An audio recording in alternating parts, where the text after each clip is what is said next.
How'd you find that so fast? All right. Fall down, Chicago beer. I got to call Wobble. Fall down, Chicago beer. Ha, ha, ha, ha. Yeah, almost in first. Da-da-da-da. Fall down, Chicago beer. Ha, ha, ha, ha. Almost in first. I feel you. All righty now. The Friday football feast. Buffalo Wild Wings, Lakeville this week. Lakeville, go crazy. Quasi, go crazy. Buffalo Wild Wings, Lakeville for the Friday football feast this week. And because he's going to be out of town on assignment, beloved Wobble, Lavelle Neal III, is going to join us now to chat Minnesota Vikings and his favorite team, the Chicago Bears. Learn more about Lavelle and follow his work. He's a Star Tribune columnist, and he's ballyhooed. At Lavelle Neal. And beloved Lavelle joins us now for some beating the Bears. What do you think of your Bears at 6-3? I'll go to your Bears at 6-3, and good morning. Good morning. What's my answer? 6-7. No, just kidding. I don't understand the bit. I just like that you did it. It's becoming a thing. My sister's teaching first graders, and now the first graders are rolling into class doing the 6-7 thing. What does it mean? Her up the wall. What does it mean? It means nothing. Yeah. It means absolutely nothing. It's nonsensical reaction to whatever you want it to react to. I know, right? So what do you think of your Bears? Yeah. I wish, well, at 6-3, I think they've beaten the teams they should have beaten. They caught teams at the right time. Because in the NFL, it's not about who you play, but when you catch them. Mm-hmm. It's been encouraging to see Caleb Williams take steps forward. It's been disappointing to see the injuries on defense and how that's affected things. I'm not as chesty about this 6-3 team as a lot of other Bears fans are, because I have not seen a quality win against a quality opponent yet. I'd like to see that before I can start believing in this team. This team definitely has warts. With the injuries in the secondary, you could throw against the Bears. I think Dennis Allen's done a very good job of masking that. He's got some weird stats because they've given up a lot of yards. They've been run on, but the Bears defense is great on third down and great in the red zone. And that has kind of covered up some of their deficiencies elsewhere. He's picked the right times to dial up blitzes. The Gardner Johnson bit's working. He's gotten him involved and putting him on the line of scrimmage and getting him to put pressure on quarterbacks and get a few sacks. I think he's got 3 in 2 games. And plus, everybody's like amazed that the Bears have these 4, I guess they're tied for the league with 4 game-winning drives or fourth quarter comebacks and things like that. But this whole fourth quarter Caleb thing was fermenting last year when he twice brought him down the field against Washington. We know how that game ended. He was charging him down the field against Detroit on Thanksgiving. We know how that game ended. If I'm not mistaken, I believe the Bears scored like 15 points against the Vikings in about 2 minutes last year in Soldier Field. So Caleb has that gene in him where when it gets into tight situations or when they've got to have it, he's done it. And so that's the one trait that I've been happy to see from him this year. But overall, at 6-3, it's great. A lot of teams would kill to be in the Bears position. I like to see how they fare against quality competition. And that's still not going to happen for a while. And we also have to be cognizant of this, that the Bears' back end of their schedule is a killer. Their last 5 games, they're probably going to lose possibly 4 of them because it goes Packers, Browns, Packers, 49ers, Lions. Mm-hmm. So the Bears better get to 10 wins before that stretch comes if they think they have a shot at being a postseason team. So I'm not totally sold yet, but I'm encouraged about some of the things I've seen. When the Vikings beat the Bears week 1, after the game, quarterback Caleb Williams described the quality nature of the Vikings win like this. You lucky suckers. So with Caleb, first year with Ben Johnson, it's one thing we talked about early in the season was Caleb's will and Ben's will with this whole play action and all that. Well, I mean, it seems like everything's getting along pretty well between those two, right? Well, it's funny you brought that up because that was a big that was something that a lot of people are going to watch transpire. Was Ben Johnson going to totally rewire Caleb Williams? Would Caleb Williams have to come all the way over to Ben Johnson's side in terms of philosophy and how to operate offense? There's definitely growing pains. The false starts and the delayed games at the beginning of the year and just getting the team lined up and get everybody in the right position, it was a battle. It was a struggle for Caleb, and he's gotten better at that. But what we've seen here is that Ben has also come closer to Caleb's side on a couple of things as well. Last 2 or 3 weeks, Ben is allowing Caleb to use his legs more, and that has been really effective in these victories against the Bengals and last week against the Giants. Caleb ran for 68 yards, I believe, last week, including the bootleg touchdown score in the fourth quarter. That ended up being the game-winning score. So what we're seeing is a quarterback and a play caller kind of collaborating, coming together. And, Caleb has had to work on a lot of things. His footwork, his decision-making, throwing in the tight windows. It's still a work in progress. I'm not saying it's finished product. Mm-hmm. But Ben has also been willing to allow Caleb to play to his strengths, which is using his legs a little bit. So it's been kind of interesting to see how this marriage is progressing. In discussing this squad, your squad, with beloved Double C, Courtney Cronin, ESPN, earlier today, she I'm not going to say she made the C.J. Gardner-Johnson move basically sound akin to bringing in Fensick and Plank and making them one player. But nevertheless, my man has 2 sacks in 3 sacks in 2 games or 2 sacks in 3 games. Nevertheless, he's on fire. C.J. Gardner-Johnson, where did this come from, Wobble? Yeah, I wasn't a fan of the acquisition when I heard about it because I still remember him from his trash-talking days with the Saints. And him and Marshawn Lattimore back in that secondary just being gangsters on everybody. It was Gardner-Johnson who actually drew the personal foul penalty against Anthony Miller in the postseason after the Bears told Anthony Miller, this guy talks trash. He's going to try to get in your skin. You got to ignore it. You got to play through it. What happens? Gardner-Johnson starts yapping at him. Anthony Miller gets mad, pops him inside the head, gets caught, ejected, in a playoff game. That's what he's known for. One of the biggest trash talkers in the league. It's been proven in player polls for years. So I was skeptical when the move was made, but he's been functional. He's been a sure tackler. They've given him some depth in that secondary because they've had so many injuries. Jalen Johnson has been on the field for 30 snaps, I believe, all year. Kyler Gordon's still trying to come back from his latest injury. Terrell Smith, the former Gopher, was lost in preseason to, I believe, ACL.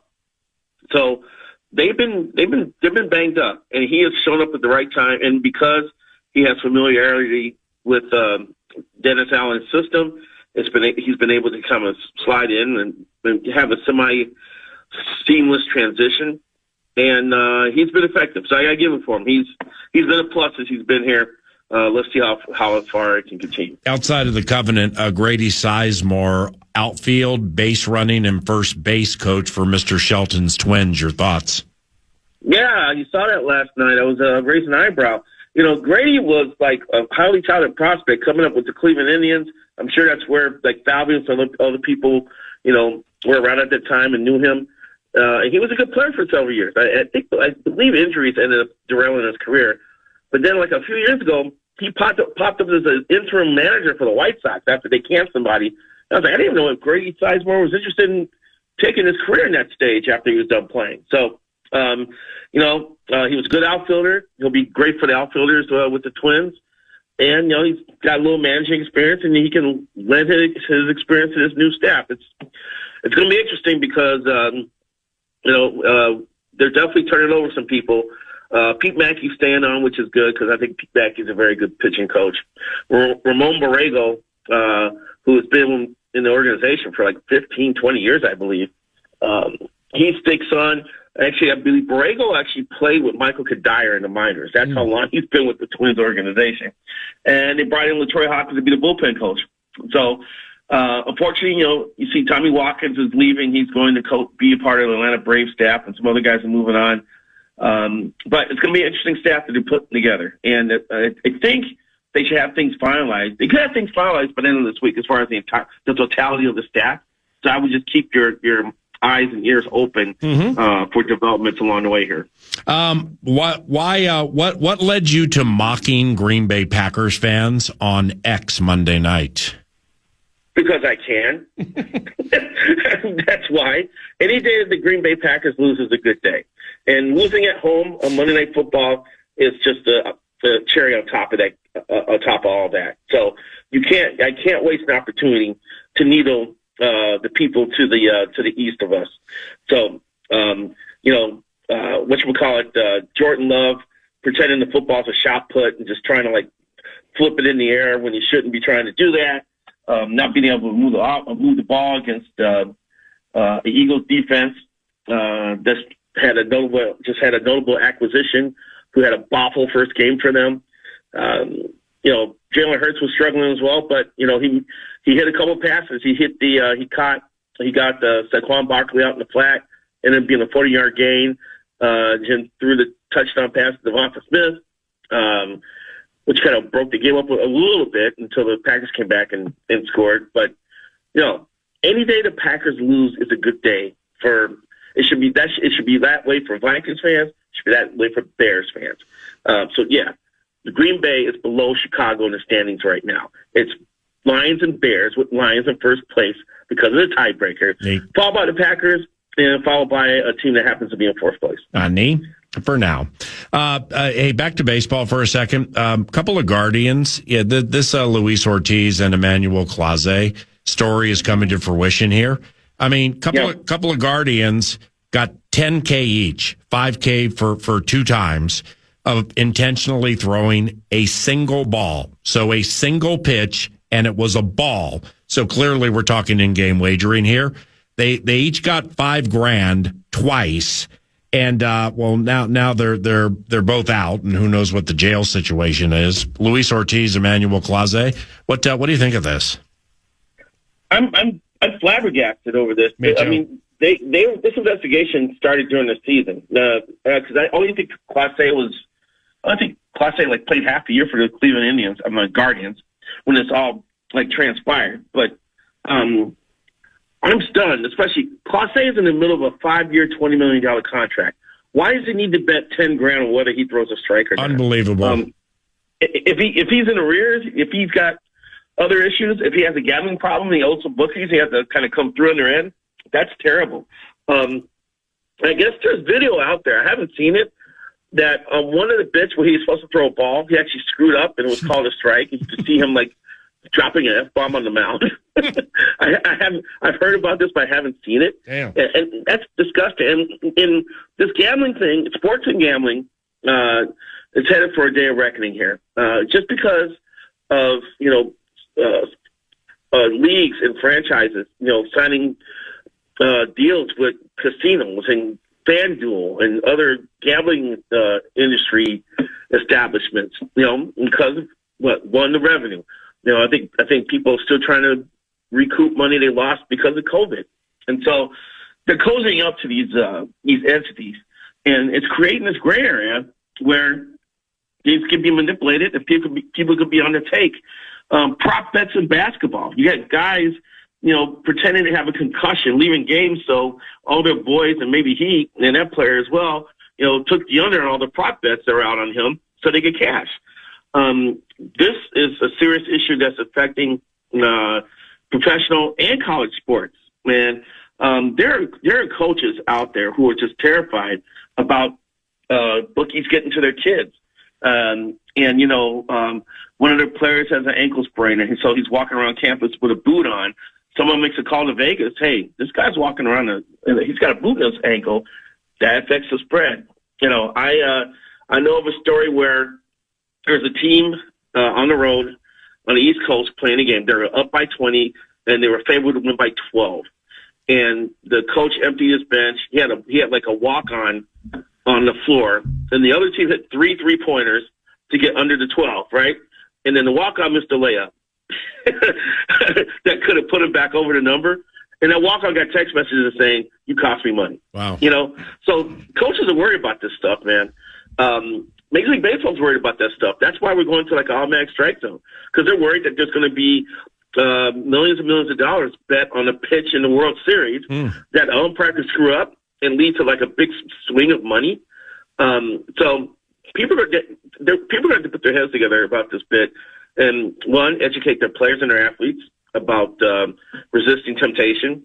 And Class A and Ortiz probably need to be kicked out of baseball for good. If they're at that point where they're betting money on whether a pitch is a ball or a strike, which affects a lot of people, not just them, but people in Vegas betting on the game and fans watching the game, and can fans sit in the stands and feel like these games are happening organically, or if someone's on the tape? And that's the self-doubt that sports leagues need to avoid. Lastly, so back to the football game, the beating the Bears part. So you basically you give the Vikings are 4-5, the Bears are 6-3. I mean, are you giving the Vikings what, a 15-20% chance of winning this game? Well, aren't they favored by 3.5 right now? That's not what my question was. My question is, what percent chance are you giving them to win the game? The Vikes? Yeah. I don't know. This is a must-win game for Minnesota in my mind. We're back to must-win mode here. Because if the Vikings drop this game, what's their record going to be? Was it 4-6 then? Right? They'll be 3 games behind the Bears in last place, right? The Vikings have a lot on the line this weekend, man. They're going to be motivated as heck. And the Bears hopefully will want to get the Vikings back for how week 1 transpired. And they probably want to show the Vikings how much they've improved since then, because I think the Bears are a better team now than they were in week 1. So I'm going to give this a 50-50, man. I think it can go either way. I think it's going to be a very interesting game. I think it's going to be a hard-fought game. How JJ bounces back after last week is going to be key here. And the Bears defense, if they can figure out ways to get some pressure on them, which has been hard because of the Bears pass rush has been kind of hit and miss here the last few weeks, although Montez Sweat's playing better. I'm just looking at this going like it's more of a 50-50 bid. I can't give the Vikings a 15 or 20% chance of winning. I do think, when all their pieces are in place, they're a pretty good football team. So I think it's 50-50 on Sunday. Hey, safe travels wherever you're going. I hope to see you before Thanksgiving and maybe in studio next week. And may God bless you, Leslie, Larry, and everybody involved in your covenant. Thank you for the time. Likewise, my friend. Lavelle III, columnist for the Star Tribune. He's ballyhooed. And he roots for Chicago-based teams. Why? Because his cousin's Bad Leroy Brown, and they're both from the south side of Chicago. But the Bears are most deeply rooted in his heart, and to which we send this song. Fall down, Chicago beer, ha ha ha ha. You're not in phase. Yes.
Chicago shellacking. Welcome back, 9 to noon. battering the Bears. We're hoping we do that this weekend. The team's 4-5. Sorry about that. Our favorite team is 4-5. Sorry about that. It's all good, brother. Did you see Greenway was in here? Is it really? Okay. I think it's okay with me. NFL oddities, right? Yeah. The NFL oddities. You like me to start, or you want to start? Well, no, I can start. I was just kind of laying it out. Just the oddities that we've experienced within our own rights as Vikings fans. Just weird stuff happening around the NFL. Mm-hmm. And I was looking at this last night because, I mean, it just won't stop. In my personal life, people asking me, it's about Darnold, it's about Daniel Jones. Have you seen what Bo Nix is doing Mile High? Good luck, by the way. Chiefs out of the bye. That should be fun for Sean Payton's team this weekend. But Drake May leads the NFL odds for MVP. And he is tied with Matthew Stafford, as a matter of fact, via FanDuel at plus 300. And I realized that while trying to figure out where Daniel Jones sits. He leads, I believe, the NFL in passing yards through 10 games. His team's 8-2. Congratulations to them. Third in MVP odds in the NFL right now is, and he's at 5-1, is Jonathan Taylor of the Indianapolis Colts. So I'm just thinking, NFL oddities, the weirdness of things. Saquon runs for 2,000 yards a year ago. Yeah, he doesn't get it. 15 total TDs. Maybe that's because he was light on the scoring that played into this. But then you look at, Josh Allen, incredible season that he had, certainly 40 combined touchdowns. Lamar doesn't, and it's almost like, was there Lamar fatigue as he went for like 41-4 last year? Lamar Jackson does not get his third MVP. Of course, Derrick Henry, the massive season he had. Do they play those types of games? I was just thinking, Saquon with 2,000 yards, and he doesn't get the MVP. But the way this season is playing out, PA, where a lot of the guys making hay, whether it's Darnold out west, it's Jones in Indy. You look at Mac Jones is like top 10 in passing yards. How the heck is that happening? You look at all the oddities, and I'm looking at Jonathan Taylor because he's on pace to average about 1,950 yards through 10 games. That means they haven't had a bye yet. I think their bye might be this week. He's on pace for about 1,950 yards, 25 rushing TDs, and really almost 30 in total if you put a couple in through the air. Is it possible? Are we at least as close as we were a year ago, though falling short? I want to see an MVP that is not a QB. And it would be the first time, of course, since Adrian Peterson in 2012. Yeah, so Adrian did win it in 2012, right? He did win it, yeah. Wow. And so it's just one of the odd things this year, whether it was what Derrick Henry and Saquon did a year ago, with what we're seeing with Jonathan Taylor. Jonathan Taylor is single-handedly winning and dominating games for the Indianapolis Colts. And you can see Daniel Jones making the right decisions, and Ty Warren, the rookie tight end. I know they dig him. And at one point, he's driving down the field overseas last weekend with a bloody mouth. And that I'm sure will end up being a meme somewhere in the social media space. It's just, I'm thinking about oddities in 2025. He's third in the MVP voting. Jonathan Taylor, when healthy, when happy, is absolutely roasting everybody. And all he has to do is chill and just be average by his own standards. And I feel like there is at least a coin flip's chance, given how things have played out. Jonathan Taylor could be the first non-QB MVP since AP. Okay, so when you say third in the MVP voting, that's like current or who's voting? As of this morning, in the odds. Oh, in the odds. Yeah. Got it. In the odds, not in the voting. Okay. And so he's behind Mahomes and who else? No, he's behind Drake May and Matthew Stafford. Oh, Mahomes is okay. All right. Thank you. Well, that favors Taylor when it's not Mahomes or Josh Allen has seen it down. Yeah, Josh Allen. Lamar has missed games. Yep, that's the other. Those are the other two names. And what I'm looking at here is the leaders in yards are Daniel Jones, Justin Herbert, Drake May, Stat Mafford, and then Patrick Mahomes. Those are the top five. Yeah. So then from there, all right, how good are their teams? Well, Colts, quite good. Chargers, good. Patriots, they're all good. Chiefs, middling. Everybody expects them to be good. really good, like the Chiefs are supposed to be. If they lose this weekend to Denver, they're in a lot of trouble. A lot of trouble. That's just the end of the story. What about Sam the Man on the Fan? I mean, if the Chickens keep winning and he keeps playing more than complimentary football, he'll have a puncher's chance at this award.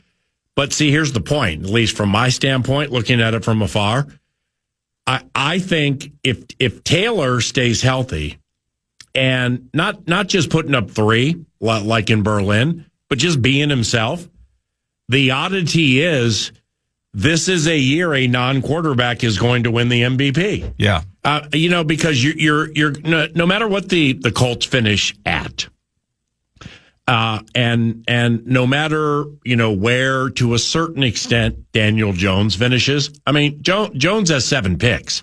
Herbert has 8 picks. You have some metaphorical flies in this proverbial ointment with these top quarterbacks. And that's the key to it, man. The combination of new faces and people having preconceived notions about Daniel Jones, they just can't get past. Right. So that's good. Even if it cost him 4 votes, well, that elevates a quarterback and elevates Jonathan Taylor. Yeah. So I think I actually think that if it stays kind of where it is now, that oddity is going to transpire.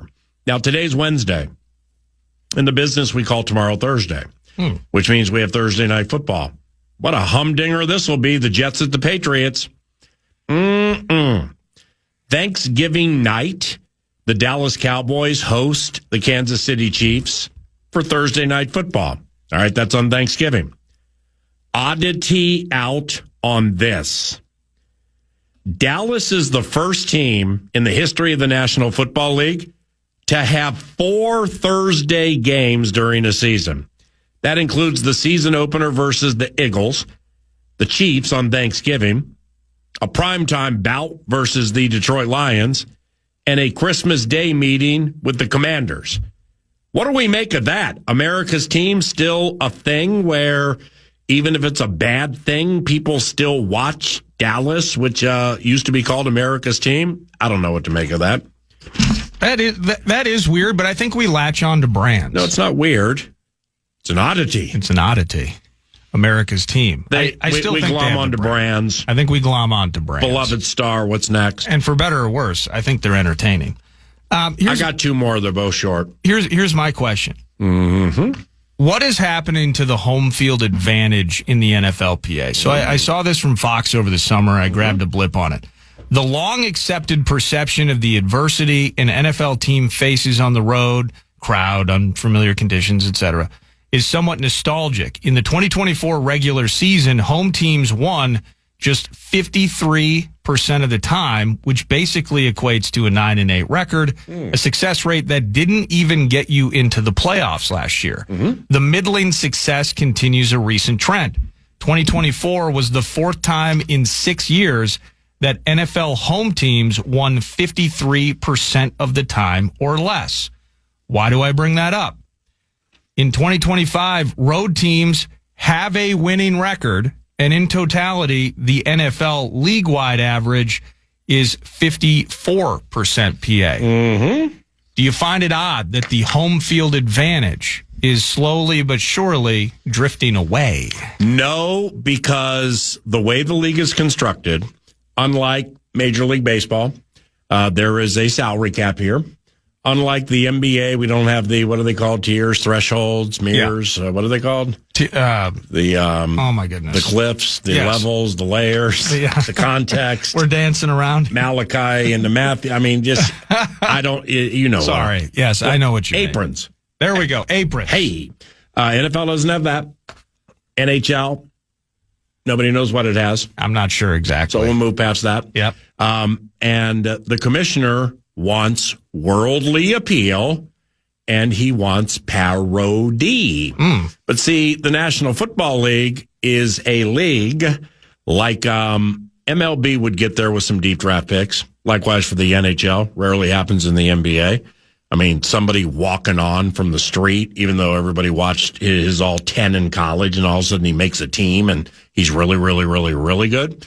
You still get college free agents like Monungai, the running back for the Bears. Yeah. 7th rounder from Rutgers. Ooh. Isaiah Pacheco, 7th rounder from Rutgers. The Krosky Merritt cat or whatever his name is. That's a great example. But they're offensive linemen that also are 5th, 6th, 7th round picks or college free agents. You can still do that in this league.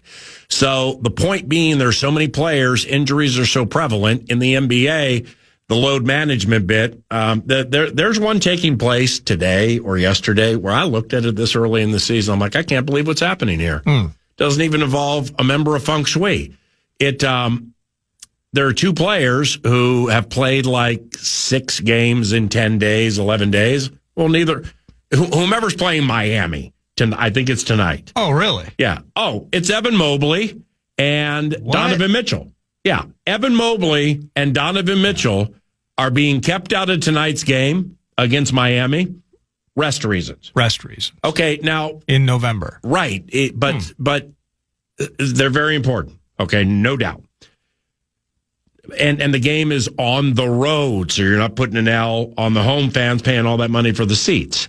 But I mean, what if I'm Manny in Miami and like I moved from Cuyahoga Heights, Ohio? Correct. And Donovan's my dog. Yeah, and I wanted to see Garland, but he's not playing yet. At least I'm going to get to see. Oh, he's back? Garland came back last game. But I want to see Spida? Yeah, I want to see Spida. Let's see Spidey. I want to see Mobley. So the NFL's not that either. And here's the point, is because the parity and the lack of a true domination by the best of the best ever to best means that that you get, like, Buffalo is going to make the playoffs and win its division and get a home game and just lost to Miami. So that in certain situations, like Oklahoma City, best of the best, losing to Portland, okay, probably won't lose the next 3 to them, right. But the season's so long and travel stuff. You get what I'm saying here is that parity bit, man, and the way the draft and free agency and salary cap, lack of aprons, all that, everything's constructed.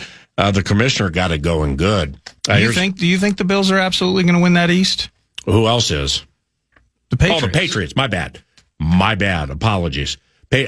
Bills will make the playoffs. Can't say absolutely are going, because the Patriots already beat Buffalo earlier this year. Yeah, I wasn't trying to dagger you. I got to change my face on the Patriots. Because I think the Bills might be, in the way that they're I mean, you can run them. They're giving up $150 on the ground right now. No, now you're piling on because I was late back to the segment. Yes, that's correct. I got to change my face with the Patriots. Now I accept your apology. I got to change my face. I didn't take them seriously into the. Hey, here's the deal. If you were at those joint practices with me, watching parts of what I watched, to a man, most people would have been like, this is not a 9-2 squad, 8-2, whatever it is. Even what I saw in the preseason game was not ready for liftoff. If you had watched what we saw the second day Thursday, well, you would have thought they were going to win 5 games. And I'm not kidding you. I mean, they got destroyed. So I got to change my face on that. Just eliminate Buffalo from that conversation, but the parity piece still is in play. How about this one? This is as oddities go. NFL oddities, that is what you called it, right? Yeah. The Kansas City Chiefs are 9 games into the season, and they're the only squad to have not lost a fumble. How about that one? Pretty good one. Are you kidding me? They're the only. Well, I should have done that after the Thursday night football. The Kansas City Chiefs are 9 games into the season, and they're the only squad to have not lost a fumble.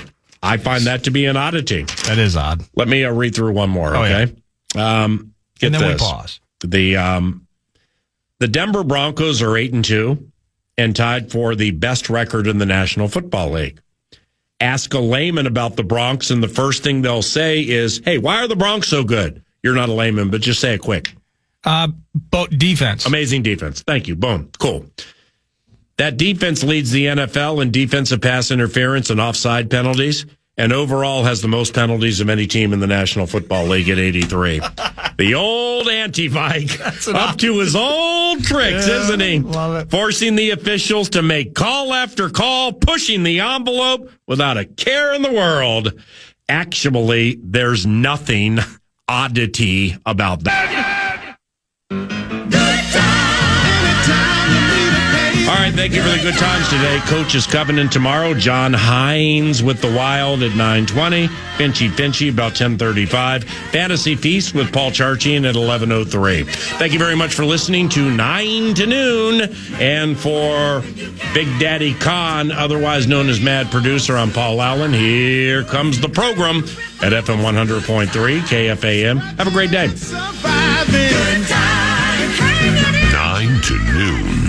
If it's good news or money, leave a message.